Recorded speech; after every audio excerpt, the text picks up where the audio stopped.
Je obdobie husacíne, všetci určite z vás boli na husi, v grobe alebo kde.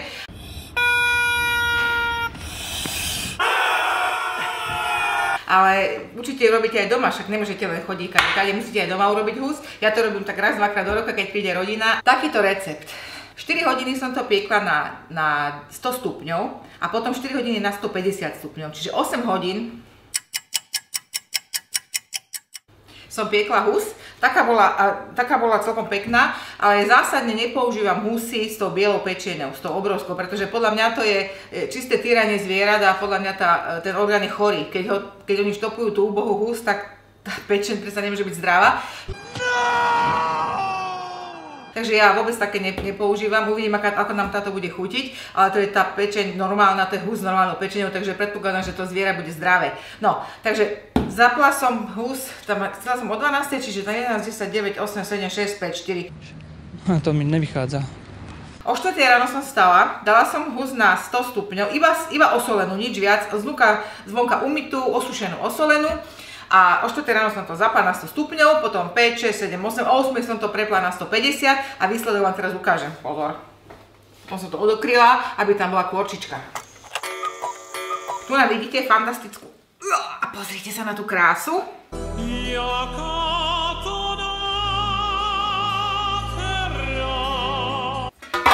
Po 8 hodinách je stečená z masti, takže predpokladám, že už bude dobrá. Dobre to tam je. V pohode to tam je.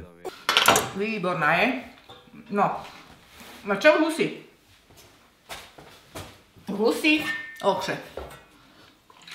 Urobím aj lokše, lenže do lokši väčšinou dávam ešte aj pečeňovú plnku, ktorú som si tiež vymyslela a ukážem, jak to robím. Pozrite sa, toto vyberiem takto. No, dám sem. Húska, ty odpočívaj. A v tejto masti, tu je masť zmiešaná s tou šťavou z tej husy, tak vidíte, však to poznáte. Na vrchu je masť, potom je tam ešte tá šťava. To je normálne. Ja som nepodlievala tú hus ničím, toto je všetko z nej. No ja som počas pečenia raz zliala tú masť, takže tu vidíte, mám skoro pol litra masť, ale dole je asi aj šťava, takže to uvidím, to použijem asi potom. Ale tu mi ostalo ešte dosť veľa masti, aha, už prská.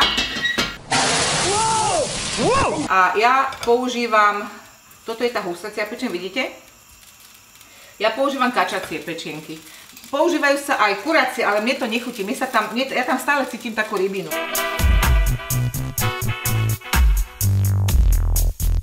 Neviem, asi to zle kupujem, ale kačacie sú lepšie. Takže už sa to dovára, to bolo to možno 5 minút, podľa toho, aké máte veľké tie pečenky. A pozrite sa, ako to nádherne buble. Vidíte to? Pečenky sú urobené, nie sú tvrdé, ale sú také akurát. No a teraz je to síce horúce, normálne čakám, ale keďže teraz nemôžem čakať, tak to už začnem lieť. Takže pomleli sme pečenky. Ochutnám ich. Máme dosť slané. Teraz to, dobre keď to zaliejete masťou, ale ak to chcete mať na okamžitý konzum, ja to chcem mať na okamžitý konzum, tak to len zalejem troškou tohto vývaru. Môžete to okoreniť, ak chcete. Toto je tá najjednoduchšia forma. Sol už tam ani nedám možno, už stačilo. A týmto budem potierať lokše. Pozrite sa na to, tak zamiešam. Je to taká hrubá konzistencia.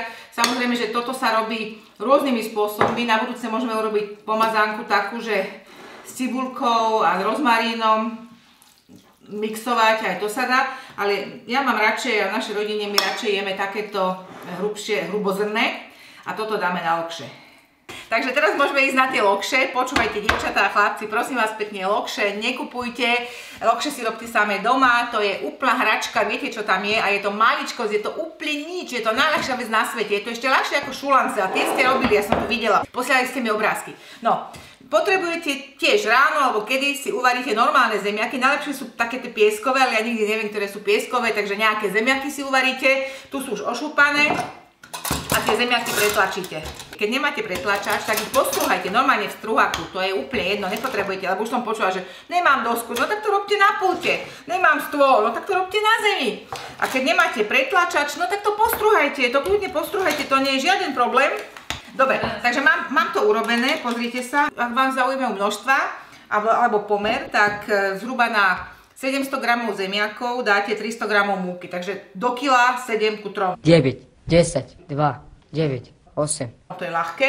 A tuto nedáte nič iné, len zemiaky, sol a múku. Nič iné, to je úplná hračka.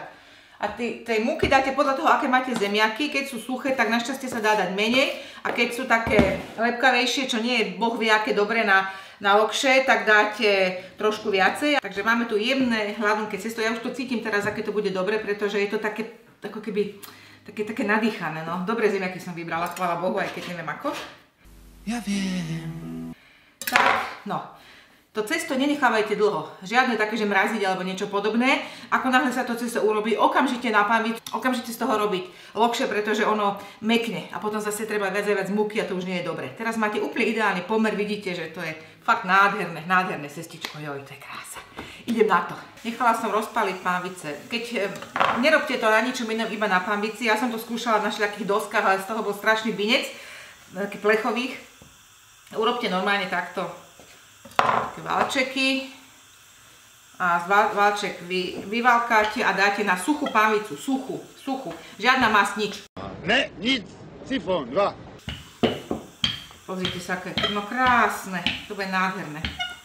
Lecite si pripravte papierovú utierku, pretože po každej lokši treba dať preč tú múku dole, aby bola tá pánvica čistá. A ono samozrejme, keďže je horúca tá pánvica, tak treba opatrne, no ale však ste už veľké dievčatá. Dievčatá, robte to doma, je to úplná maličkosť, je to hračka. Online je to hračka. Je to zábava a tu ja som urobila asi 10 lokší. Teraz to dokončím a naplním to a potom budem robiť ďalej. Tuto je nejakých 10-15 lokší, ešte viacej dorobím neskôr. No a toto len takto spravte. Tu natriete touto bohovskou pečeňovou pomazánkou.